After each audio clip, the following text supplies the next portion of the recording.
Bismillahirrahmanirrahim. Assalamualaikum warahmatullahi wabarakatuh. Selamat sore sahabat Mutakin TV dimanapun Anda berada. Kembali bertemu lagi bersama kita ya di podcast Mutakin TV. Dan seperti biasa kita akan membahas terkait dengan sesuatu yang memang layak untuk kita bahas, untuk kita diskusikan. Tentunya hal tersebut bisa memberikan pengetahuan baru bagi kita semua. Dan seperti biasa saya tidak sendiri, tapi sebelum itu izin ya kembali memperkenalkan diri. Saya Aang Supriyatna dari KPI 4. Biasanya yang jadi host itu cewek-cewek cantik, tapi kembali lagi ini menjadi host dadakan, tapi nggak apa-apa lah. Jadi bapak-bapak ini. Dan seperti biasa tentunya saya tidak sendiri. Sekarang saya ditemani oleh pemateri yang sangat luar biasa kembali. Beliau salah satu dosen di STI Dr. KHZ Mutakin Purwakarta. Langsung saja saya sapa Bapak Khair Pandi. Selamat sore Pak. Assalamualaikum. Sore, waalaikumsalam warahmatullahi wabarakatuh. Apa kabar Pak? Alhamdulillah sehat. Kesibukannya apa nih sekarang? Paling selain ngajar, hari Senin saya mediator non hakim di Pengadilan Agama. Pengadilan Agama. Kemudian sisa waktunya paling ya kali ngaji. Ngisi ngaji aja paling. Di Pengadilan Agama ya Pak? Iya. Data janda berapa Pak? Cukup banyak. Ya, cukup banyak. Tapi bukan untuk dipublikasi. Oh, iya. Intermezzo aja ya. Baik Pak, ini untuk pembahasan kita kali ini atau sore hari ini. Sebenarnya ini seharusnya yang jadi host itu dari anak hukum nih. Betul. Cuman tadi saya sempat tawarin juga teman-teman dari HKI untuk jadi pembawa acara atau host di podcast kita pada sore hari ini. Cuman kebetulan belum pada siap katanya dadakan, padahal dari siang gitu. Tapi nggak apa-apa lah. Ini menjadi kesempatan buat saya untuk mengembangkan pengetahuan terkait dengan hukum. Dan untuk pembahasan kita pada sore hari ini cukup menarik bagi saya. Mudah-mudahan juga menarik buat teman-teman ya. Ini terkait dengan hukum perdata Islam. Berarti ada sesuatu yang digarisbawahi, ditanda kutipi dan ditebalkan. Ada Islamnya ini. Hukum perdata Islam. Nah, untuk pertanyaan pertama Pak, mungkin silahkan statement pembuka lah terkait dengan pembahasan kita pada sore hari ini terkait dengan hukum perdata Islam. Oke. Sebelum masuk lebih lanjut atau membahas panjang tentang hukum perdata Islam, kita pahami dulu tentang perdata dulu lah. Oh iya. Oke. Jadi perdata adalah hukum yang mengatur tentang perjanjian sebenarnya. Hubungan antara orang dengan orang, orang dengan benda. Jadi adanya janji, adanya kontrak, maka melahirkanlah perdata. Perdata. Oke.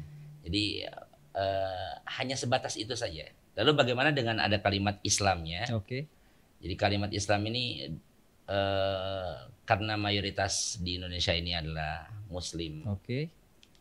Maka beberapa hukum di Indonesia itu sudah mulai ada yang positif, hukum positifnya.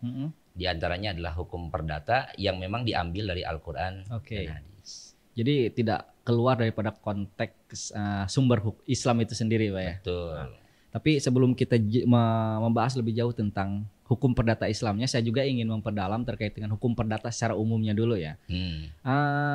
Dalam perspektif hukum yang termasuk dalam hukum perdata itu apa aja nih? Kan banyak tuh perkara-perkara atau itu yang katanya ada perdata. Nah, kita kan secara pengetahuan sebagai masyarakat umum nggak tahu apa aja nih, mana aja yang termasuk perdata gitu. Iya. Kalau kita berbicara tentang hukum perdata, kita mengawalinya dari adanya kerugian biasanya. Jadi hukum perdata tuh identik dengan adanya kerugian dulu. Oke. Kerugian dari apa? Dari perjanjian. Baik itu karena wan prestasi, salah satunya melanggar atau mengingkari perjanjiannya, atau karena perbuatan melawan hukum. Pemahami luas nih perbuatan melawan hukum itu apa aja. Jadi baru masuk ke kamar perdata. Jika ada kerugian. Segitu aja sebenarnya. Ringan. Jadi perdata adalah singkatnya atau simpelnya, kalau disuruh sesimpel mungkin, perdata adalah perjanjian. Berarti karena adanya salah satu pihak yang dirugikan, maka masuk kepada perdata. Nah, terus biasanya kasus-kasus atau perkara-perkara yang masuk dalam perdata itu apa aja sih, Pak? Kalau pada umumnya ada yang perseorangan atau orang dengan orang, kayak misalkan hak asuh anak atau perkawinan, waris, itu kan ada hubungan orang dengan orang, hak asuh anak, orang dengan benda, waris, hak milik atau hak guna, itu kan dengan benda. Ada dengan perserikatan, ada juga dengan ya seperti itulah, kayak misalkan hanya orang dengan orang, jadi lebih simple, lebih sedikit orang dengan orang dengan benda, atau perserikatan, nah kurang lebih itu. Perhutangan berarti masuk itu? Masuk. Perhutangan. Jelas, nah ini karena yang ingin saya dalami sebenarnya terkait dengan perhutangan. Aduh. Jadi gini Pak, kalau dalam konteks sekarang kan banyak sekali ya orang-orang atau beberapa orang lah yang terjerumus atau terjerat dengan hutang pinjol. Itu masuknya perdata atau? Masuk perdata. Masuk perdata. Nah, apakah perdata ini, kan hukum itu ada perdata ada pidana. Betul. Nah, apakah dari perdata bisa diangkat ke pidana? Kalau ada di luar, jadi bukan hanya kerugian ya, tapi ada kejahatan. Nah, maka bisa masuk ke dalam pidana. Biasanya nih kalau berbicara tentang utang piutang, nanti larinya kan ke penipuan, gitu. Nah, pemalsuan data seperti itu. Pinjol itu kan gini kan, pinjaman online ya, pinjaman online itu tidak semuanya tidak baik. Kan? Tapi pada umumnya karena pinjaman online itu tidak mewajibkan adanya agunan. Kalau pinjam-meminjam itu intinya ada agunan. Dalam Islam itu atau dalam hukum perdata yang benar, yang tidak akan masuk kemana-mana gitu ya. Setiap orang meminjam harus ada barang jaminannya. Itu barang agunan. Misalkan saya minjem ke Kang Aang 1 juta. Jaminannya adalah handphone. Ketika saya mandek nggak bisa bayar, HP-nya diambil, selesai. Perdata itu segitu sebenarnya. Tapi karena peminjaman ini dipermudah sampai pada titik tidak adanya barang jaminan, akhirnya pilihannya antara 2, diteror atau diteror. Cuman 2 itu aja ya, diteror dan diteror. Ya udah itu pilihannya gitu. Sehingga bingung kan, tidak ada lagi. Kalau kan gini ya, kalau yang sering terjadi itu ketika terjerat pinjol kan sebar data. Nah sementara kan sebar data itu ranah privasi. Nah apakah itu melanggar hukum menyebarkan privasi atau data pribadi seseorang? Bisa, karena dia melanggar aturannya di ITE-nya. Apa namanya, neror ya, bahasa saya mah. Ada neror rebus, ada neror goreng, neror kecap ada gitu. Jadi neror itu termasuk apa namanya, seperti orang yang mengancam atau memeras, kan.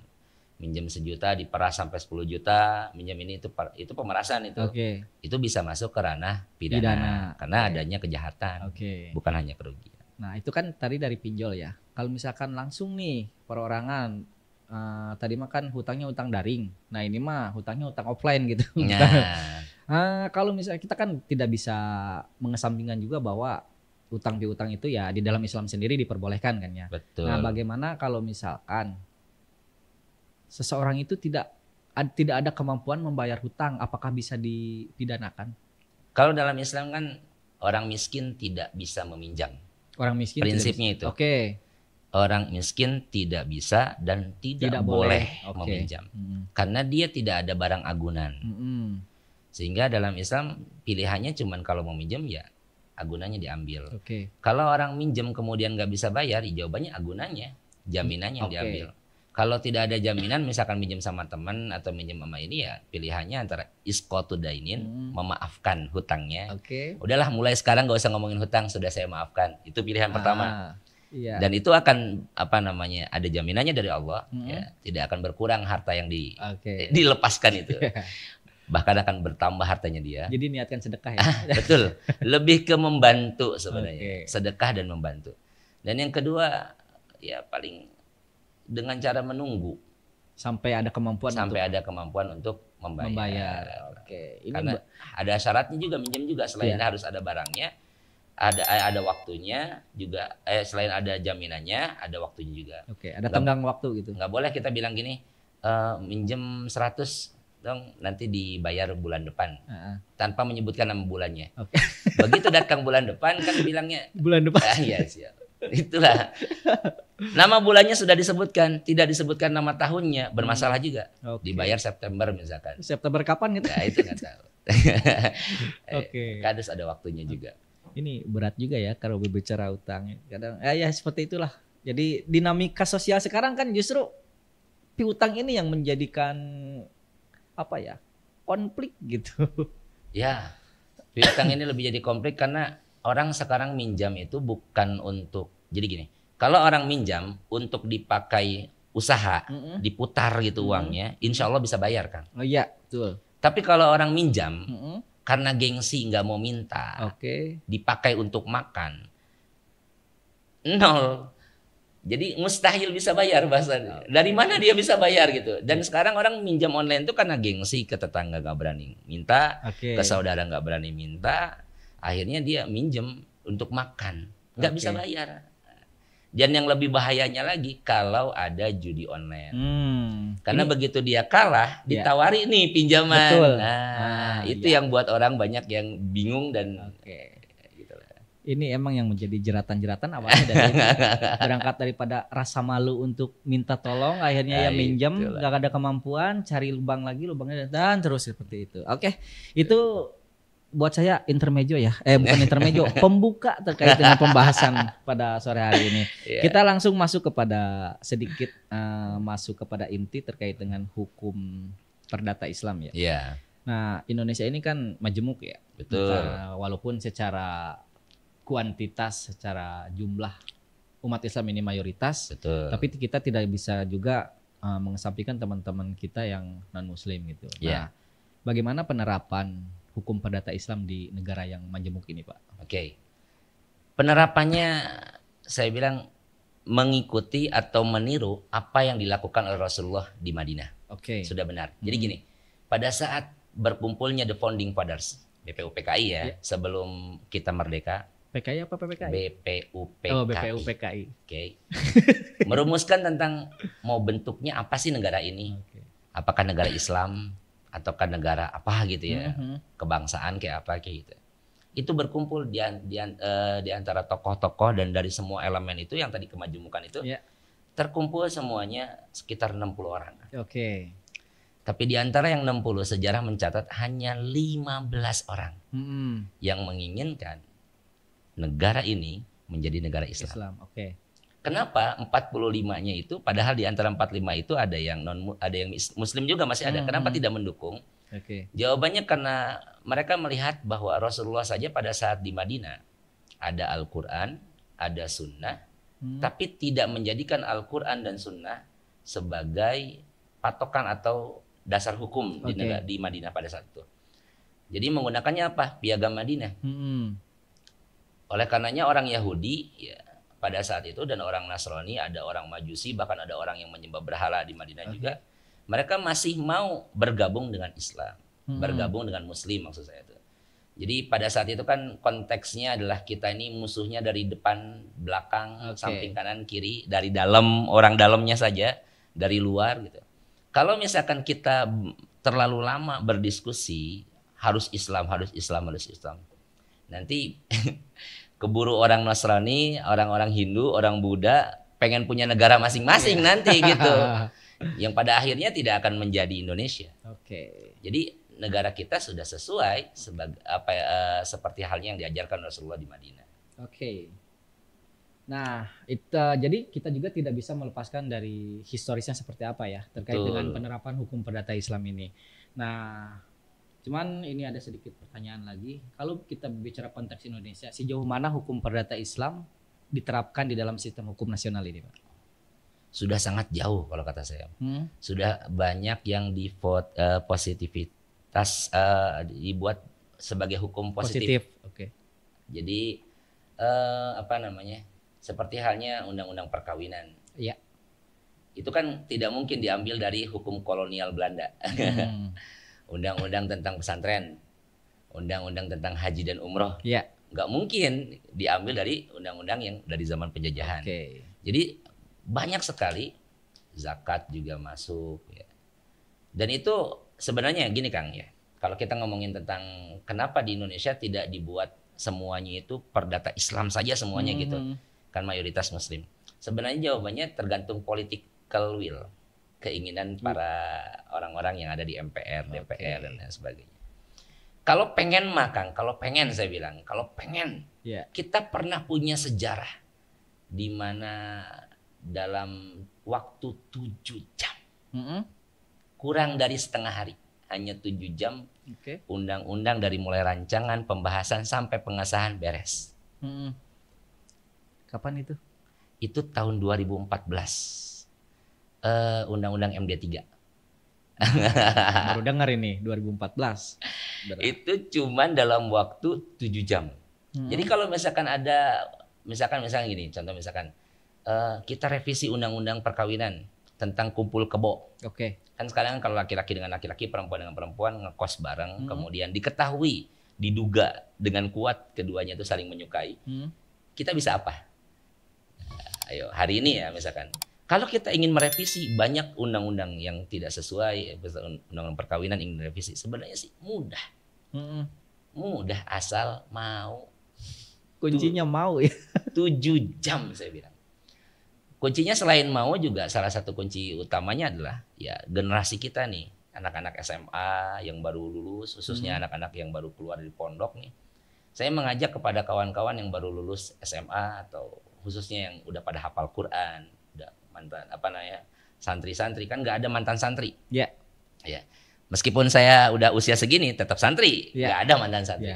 Para santri itu dianjurkan oleh saya masuk ke AS, masuk ke Mutakin khususnya gitu. Gabung ke kampus Mutakin. Untuk apa? Untuk menciptakan political will ini gitu. Jadi kita isi orang-orang MPR, orang DPR itu. Dari mana? Ya dari anak-anak Mutakin. Ya kemarin kita sudah ada jam malam misalkan di Purwakarta yang terbaru nih ya. Siapa tahu nanti ke depannya tidak boleh ada yang berduaan malam-malam. Atau kalau ketahuan diapain itu misalkan ya, itu kan political will ya. Jadi kebijakan-kebijakan itu bisa keluar. Ini penting juga ya dicatat teman-teman bahwa pada prinsipnya atau pada intinya ya semuanya kembali lagi kepada bagaimana kita ingin menerapkan hukum. Itu perdata itu yang sendiri. Penting itu. Dan orang-orangnya kita ciptakan dari Mutakin, dari kampus ini, dari Unismu ini. Dimulai dari pembentukan dari komunitas terkecil, terus kita menguasai, dan kalau misalkan kita mau bisa aja. Kuncinya mau itu. Bahkan dosen-dosen kita kan ada yang sudah jadi anggota DPR, DPR ada pokoknya kalau mau masuk ke ruangan MPR itu lewat Mutakin sudah sangat mungkin. Karena kita punya banyak kemudahan dari situ, insya Allah. Itu ya teman-teman. Semoga teman-teman menjadi generasi penerus yang bisa menciptakan hukum-hukum yang tidak bertentangan dengan nilai-nilai moralitas. Ayolah, mumpung pendaftaran masih dibuka. Kita lanjut Pak ya. Silakan. Terus ini kan tadi secara historis sudah dijelaskan. Terus secara penerapan juga memang sudah ada beberapa hukum Islam yang memang sudah diterapkan menjadi hukum perdata dan itu menjadi hukum positif juga. Nah, akan tetapi kan dalam prakteknya ini juga tidak bisa memungkiri bahwa akan ada tantangan. Nah, tantangan apa aja sih di Indonesia ini? Banyak kan penerapan. Jadi tantangannya yang terdekat saja, yang paling dekat dan nyata. Contoh misalkan gini. Tidak semua orang yang menikah memenuhi unsur pasal 2 Undang-Undang Perkawinan. Apa itu? Seagama. Tapi faktanya ada Permendagri yang mengatur tentang, yang memerintahkan, yang membuat satu aturan di mana orang-orang yang menikah beda agama ini bisa difasilitasi dan punya buku nikah lewat Dukcapil. Ada bahkan lembaga yang setiap tahunnya bahkan angka menikahkan beda agama itu meningkat terus. Jadi permintaan ke dia untuk menikahkan beda agama, bahkan dia mengatakan gini, saya nggak nyebutin nama lembaganya. Pakai inisial nggak? Nggak usah lah. Dia mengatakan saya punya semua tokoh agama dari agamanya masing-masing. Jadi misalkan ada orang Islam menikah dengan orang Katolik misalkan, orang Muslimnya mengajak pasangannya untuk mualaf dulu nikah. Ustadznya udah ada. Habis itu dia murtad, juga pindah ke agama Katoliknya, ya pendetanya sudah ada. Jadi Ya. dia punya perangkatnya, bahkan Udah ruangannya. nyiapin ya. Iya. Jadi prosedurnya jelas, abis ini advokasinya atau dituntun Oke. bahkan sampai keluarnya akta Nikah. nikah. Oke. Itu yang banyak dibahas oleh salah satu tantangan ya di kita itu. Ini gimana ini? Sah tidak? Buku nikah bukan dari KUA gitu. Ya. Sedangkan salah satunya Muslim. Mm-mm. Kan kalau sih kan faskul akdi ya. Dari awal tuh kalau misalkan beda agama ya batal pernikahannya. Oke. Tapi mereka bukan punya legalitas di negara ini. Oke. Banyak tantangan, kumpul kebo, pernah kita bahas. Nah, mau apa kita? Apalagi dengan KUHP yang terbaru nanti perzinahan itu masuk dalam kategori delik aduan. Mm-mm. Di mana RT sudah tidak bisa lagi ngunci pintu rumahnya atau ngegedor atau apa, udah nggak bisa, tetangga udah nggak bisa ngapa-ngapain lagi. Kalau ada orang berzina atau apa ya bingung kita mau ngapain. Ya apa dasar hukumnya? Kita nggak Oke. bisa main hakim sendiri di situ.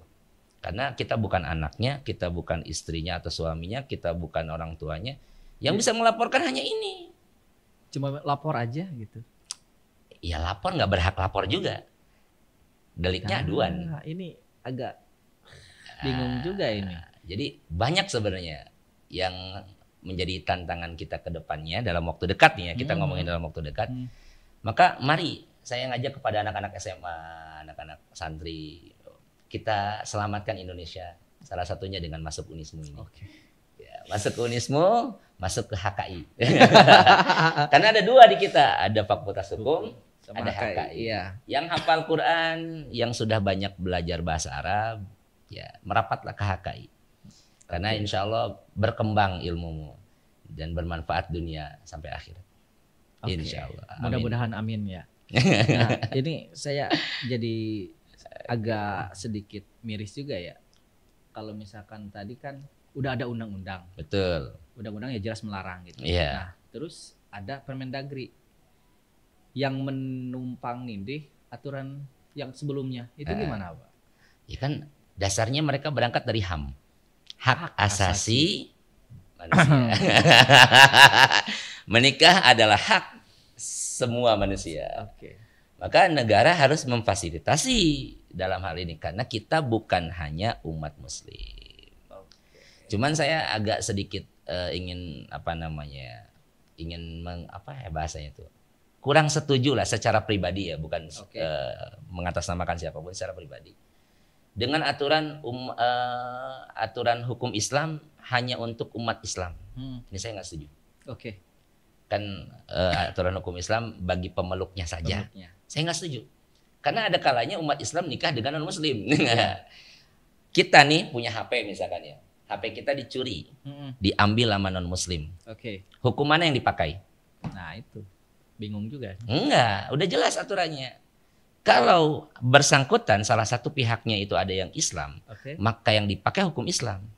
Yang korban, jadi korban atau Yang dipakai hukum Islam. Oke. Kalau salah satunya mau korban atau pelakunya yang mencuri, atau yang Islamnya gitu ya, misalkan Muslim yang nyuri, yang diambil hukum Islam. Oke. Atau Muslim yang dicuri jadi korban, yang dipakai hukum Islam. Kalau salah satunya ada yang Muslim. Oke. Pernikahan pun sama. Kalau salah satunya itu ada orang Islamnya, maka yang dipakai hukum Islam. Jadi tidak ada kalimat ini aturan Islam hanya untuk orang Islam. Oke. Contoh misalkan gini Kang, yang sederhana aja. Seseorang suami istri nih, dulunya Muslim. Ya, ini suami istri Muslim. Punya anak misalkan 3.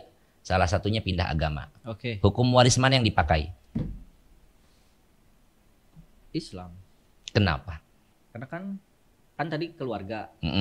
Terus salah satunya pindah tadi dia kan Salah satu anaknya salah satu anaknya pindah agama. pindah agama. Hukum waris mana yang dipakai? Orang yang Islam. Tapi yang anaknya nggak akan setuju.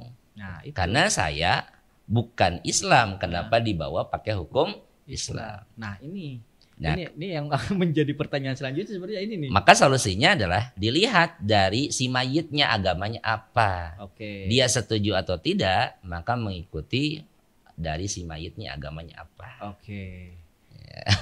Nah, ini agak kalau bicara hukum agak Rumit juga, tapi iya. menarik. Maka saya ngajak nih anak-anak SMA, ayo. Mumpung pendaftarannya masih dibuka, khususnya para santri, ayo masuklah. Baru gelombang 3 nih ya, sampai iya. gelombang 5 ya. Masya Allah, masih terbuka luas untuk memperbaiki negara kita. Mari kita selamatkan Indonesia. Oke.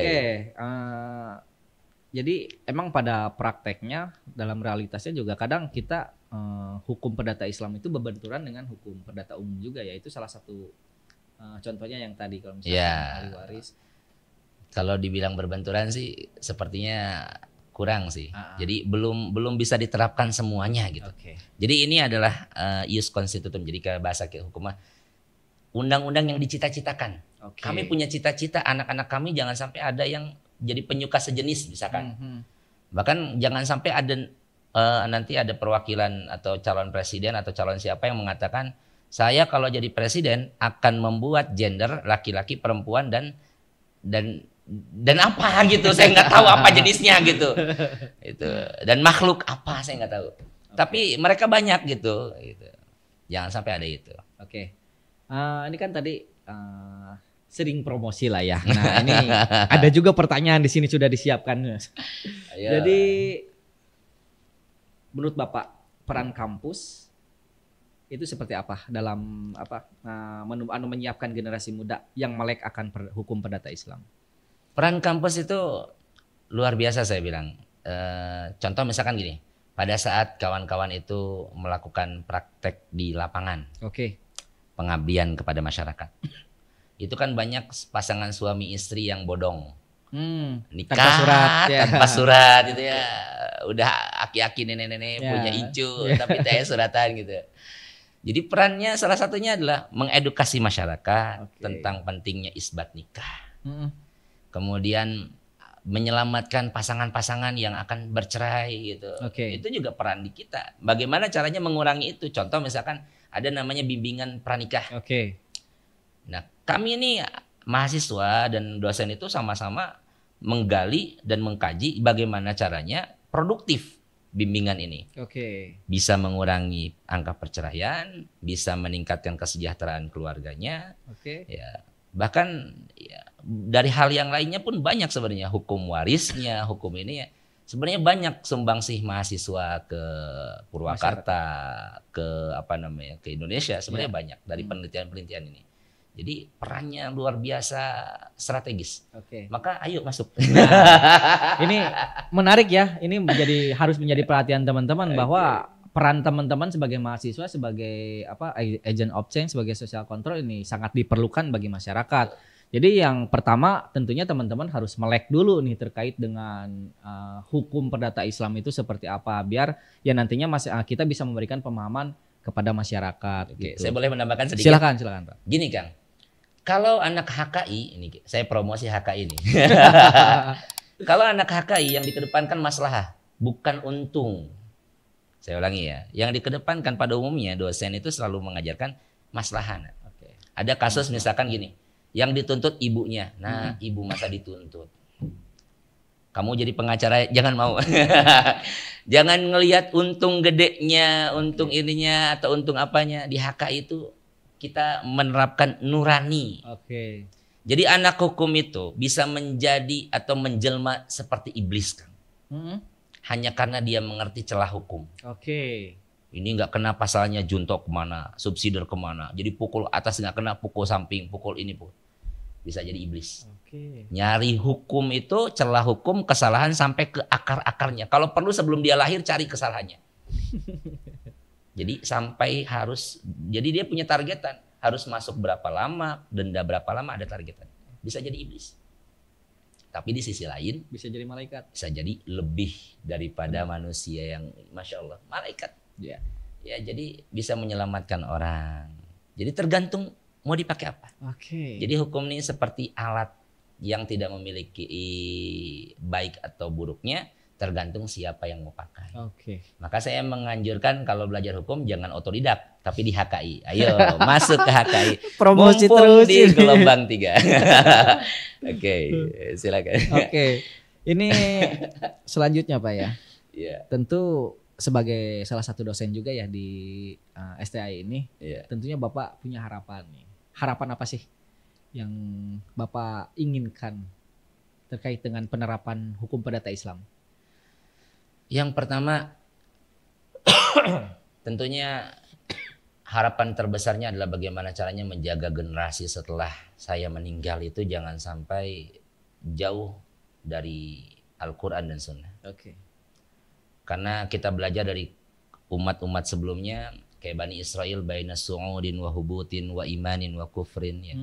Setiap kali mereka jauh dari Taurahnya, setiap kali mereka jauh dari nabinya, Allah mengutus banyak sekali masalah. Di antaranya adalah seperti yang terjadi di zamannya Nabi Armia dan Daniel. Allah mengutus Bukhtun Nasr, pemimpin yang zalim. Ketika masyarakat sudah terbiasa dengan riba, terbiasa dengan udah nggak kenal halal haram, udah bias, dianggap dosa kecil, zina dianggap dosa kecil, sudah jauh dari Al-Quran dan Sunnah. Maka salah satu yang ditakutkan oleh kita sebagai akademisi adalah orang-orang yang mempelajari Al-Quran dan hadis terus menerus. Salah satunya adalah jangan sampai Allah mengutus pemimpin yang juga memang sudah nyaman dengan jauh dari Al-Quran dan Sunnah, yang akan membuat kaum ini menjadi terporak-poranda karena kesalahan sendiri, dijajah oleh bangsa luar. Bukhtun Nasr itu bukan orang Bani Israel, tapi menghancurkan kerajaan peninggalan Nabi Sulaiman sampai tidak tersisa. Jadi jangan sampai dilahirkan atau dimunculkan oleh Allah azab, salah satunya adalah pemimpin yang zalim. Kan sudah ada ya rasa-rasanya itu pemimpin yang kurang tepat di tempatnya. Nah, itu dia. Cuma jangan sampai muncul berikutnya pemimpin yang zalim. Nah, itu dia. Ini kalau saya melihat tadi realitas sejarahnya seperti itu, realitas saat ini juga saya melihatnya seperti itu, apalagi di negara sana ya, di Konoha. Kayaknya iya, di zaman dinosaurus itu seperti itu dulu memang seperti itu emang. Sekarang saya melihat juga di negeri Konoha ya, bukan di sini, di negeri Konoha kayaknya berangkat daripada masyarakatnya yang nyaman dengan berbagai tindakan atau perbuatan-perbuatan yang melanggar nilai moralitas secara umum, ya akhirnya terlihat bahwa pemimpin-pemimpinnya tidak berpihak kepada masyarakat dalam artian zolim. Ya ini di Konoha ini. Ngeri kan? Bahkan Rasulullah pernah mengingatkan kita, nanti akan ada satu zaman kata Rasulullah, di mana dosa yang begitu besar dianggapnya adaqqu minasy'ar, dianggapnya lebih tipis daripada rambut. Jadi kayak misalkan judi itu kan sebenarnya minal kabair. Judi itu misalkan dosa besar, bukan misalkan, emang faktanya. Inna minal kabair, rijsun min amali syaitan, bahkan inna minal kabair. Tapi hari ini orang top up bisa sampai dari 10.000. Sehingga itu ongkos jajan anak SMP. Jadi anak SMP nganggapnya daripada uangnya nganggur top up gitu. Jadi atau apa nih yang ngadu sama dianggapnya kayak dosa kecil, padahal tanggung jawab dunia akhiratnya luar biasa. Ini ya justru itu jadi mengerikan juga ya, ini berbicara tentang pembahasan hukum tapi ternyata bisa efeknya atau dampaknya sangat besar sekali. Jadi tadi ya saya sampaikan agak sedikit miris melihat realita gitu. Ya mudah-mudahan, saya berdoa mudah-mudahan generasi berikutnya jauh dari itu. Oleh karenanya samalah seperti tadi. Mumpung gelombang jangan lupa kita masih gelombang 3. Oke Pak, karena kita sebenarnya tidak dibatasi ya, tapi kita coba untuk membatasi waktu, membatasi waktu ya, karena kan sebentar lagi juga kita akan memasuki waktu maghrib ya. Lagi puasa Kang? Alhamdulillah enggak. Alhamdulillah enggak. Curiga. Jadi ya mungkin untuk pembahasan kita terkait dengan hukum perdata Islam mungkin cukup dulu. Nanti kalau saya bisa diskusi di luar ini ya. Tapi kalau teman-teman masih penasaran bisa hubungi Pak Khair ini untuk pendalaman. Karena ini tidak bisa dipungkiri ya, ini menjadi insight baru nih bagi kita semua. Apalagi yang tadinya tidak melek hukum, mudah-mudahan dengan menyimak podcast ini teman-teman menjadi melek bahwa hukum itu ya sangat penting gitu untuk kita ketahui.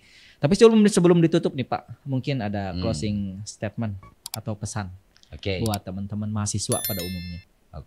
Mahasiswa apa non mahasiswa juga? Mahasiswa dulu Pak, non mahasiswa. Oke. Untuk seluruh mahasiswa khususnya yang STAI atau Unismu hari ini, pesannya sederhana saja lah. Ya. Yang terpenting adalah jangan pernah jauh dari Al-Quran dan Sunnah. Ya, misalkan hukum kita mau seberapa hancurnya, negara kita mau seberapa hancurnya, ya man ra'a minkum munkaran. Barang siapa yang melihat kemungkaran dari aturan, dari kebijakan, maka rubahlah sesuai dengan kapasitasnya masing-masing. Falyughayyirhu biyadihi, kalau punya kekuasaan. Dan kawan-kawan mahasiswa itu pasti punya kekuasaan suatu saat nanti. Karena ya generasi penerus pasti akan jauh lebih baik. Rubah dengan kekuasaan. Tapi kalau selama masih jadi mahasiswa atau dosen nih, sama dengan saya, falyughayyirhu dengan apa? Bilisan. Apa yang dimaksud dengan lisan? Dengan tulisan. Oke. Jadi jangan pernah bosan membuat data-data, fakta-fakta di lapangan. Bahayanya kumpul kebo, bahayanya pencabulan, bahayanya. Misalkan gini, hukuman untuk orang, nanti nih ya, KUHP yang terbaru itu kan hukuman untuk orang yang melakukan perbuatan judi, itu kan hukumannya bayar atau penjara. Ada kalimat atau. Jadi orang ya bayar aja lah, bandar mah gitu, ngerti gak sih? Nggak akan selesai gitu, karena ada kalimat bayar atau denda. Nah, semua hal-hal yang sepele kalimat atau dan atau, buat penelitian di situ. Jadi data-data itu penting. Oke. Untuk apa? Untuk merubah supaya jadi lebih baik. Karena itu perintah, amanah dari Allah, punya ilmu. Fabilisanihi. Kalau lisannya nggak nyantol, nggak nyampe dengan kalimat dabi mah PAI, dabi PAU, dabi mah misalkan, dan dengarti hukum misalkan fabiqalbihi. Ya, sekurang-kurangnya hatinya tidak mengiyakan dan terus mendoakan supaya negara ini menjadi maju. Itu untuk mahasiswa. Oke. Secara untuk umumnya? Oke, untuk anak SMA. Oke, kami di kampus ini tidak membatasi SMA, SMK, ya atau manapun lah saya bilang. Yang ingin kuliah bahkan sudah seusia, masya Allah ya saya bilang. Ya, sepuh gitu misalkan ya, berapapun tidak dibatasi, bahkan siapapun yang ingin belajar hukum lebih dalam, ya mari kita diskusi di kelas. Caranya gimana? Daftar. Mumpung masih gelombang 3. Ya, tidak terbatas pendaftaran sehingga saya ya masih banyak lah waktunya. Oke. Baik Pak, terima kasih banyak. Sama-sama. Saya tidak tidak mengesampingkan. Ini menjadi insight baru buat saya, pengetahuan terbaru buat saya, dan tentunya saya menjadi melek hukum gitu. Terutama ya hukum perdata Islam, bahwa dalam realitasnya masyarakat kita sekarang akan gelap akan hal tersebut. Tapi mudah-mudahan dengan pengetahuan baru ini saya bisa tularkan pemahaman kepada masyarakat tentunya. Semoga mau itu. Insya Allah mau. Harus mau ya Pak ya? Enggak sih sebenarnya. Karena la ikraha fiddin, tidak ada paksaan. Tapi yang jelas balighu, sampaikan saja. Lalu ayah. Ya. Oke. Baik, sekali lagi karena kita waktu saya yang membatasi sebenarnya, walaupun waktunya tidak terbatas. Rek buka puasa ya. Sekali lagi saya ucapkan terima kasih, sehat selalu Pak. Dan saya selaku host pada sore hari ini, saya Ang Supriyatna izin pamit undur diri. Semoga kita bisa bertemu di acara podcast selanjutnya yang tentunya kita akan juga mengangkat hal-hal yang memang bisa memberikan pemahaman baru, pengetahuan baru buat teman-teman. Oke, saya tutup dengan pantun Indonesia negara hukum walaupun masih sulit untuk ditempuh. Wassalamualaikum warahmatullahi wabarakatuh. Waalaikumsalam warahmatullahi wabarakatuh.